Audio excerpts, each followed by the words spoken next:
राधे राधे दोस्तों, आपका स्वागत है आपके अपने YouTube चैनल भागवत मार्ग में। आइए अब सुनते हैं आश्विन मास कृष्ण पक्ष की संकष्टी गणेश चतुर्थी व्रत कथा।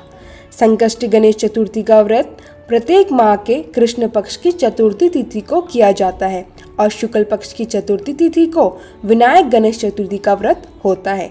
इस व्रत में भगवान गणेश जी का दिन भर उपवास रखते हुए विशेष रूप से संध्या समय और चंद्रोदय के समय पूजन किया जाता है। इस व्रत को करने से ही यह पूर्ण माना जाता है। जो भी भक्त सच्ची श्रद्धा और निष्ठा से संकष्टी गणेश चतुर्थी का व्रत करते हैं, उनके सभी प्रकार के दुख और कष्ट दूर हो जाते हैं। भगवान गणेश जी उनकी हर संकट से रक्षा करते हैं, विघ्न बाधाएं मिटाते हैं और सुख समृद्धि प्रदान करते हैं। आइए सबसे पहले भगवान गणेश जी का ध्यान करें। विघ्नेश्वर आए वरदान सूरत पे आया, लंबोदर आए सकल आया, जगत जाते नागाणा या सूरति यज्ञ विभूष आया, गौरी सूते घाना नमो नमस्ते। तो बोलिए प्रेम से भगवान गणेश जी की जय, भगवान भोलेनाथ की जय, माता पार्वती की जय, सर्वादि विधि बताने वाले की जय। बहुत समय पहले की बात है। राजा युधिष्ठिर ने भगवान श्री कृष्ण से पूछा, हे प्रभु, मैंने सुना है कि आश्विन कृष्ण चतुर्थी को संकट चतुर्थी कहते हैं। कृपया बताइए कि इस दिन गणेश जी की पूजा करने का क्या फल होता है। यह सुनकर श्री कृष्ण ने कहा, एक समय माता पार्वती ने भी यही प्रश्न अपने पुत्र गणेश जी से किया था। तब गणेश जी ने बताया, जो भी मनुष्य सिद्धि की कामना रखते हैं, उन्हें आश्विन मास की कृष्ण चतुर्थी पर उपवास करके क्रोध, पाखंड और नकारात्मक भावों से दूर रहकर पूरे विधि विधान से मेरी पूजा करनी चाहिए।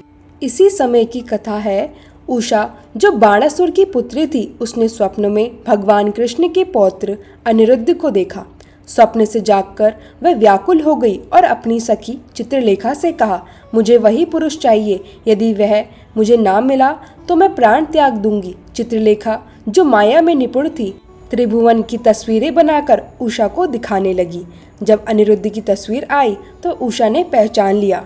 चित्रलेखा ने रातों रात अपनी माया से अनिरुद्ध का अपहरण कर लिया और बाणासुर के महल में ले आई।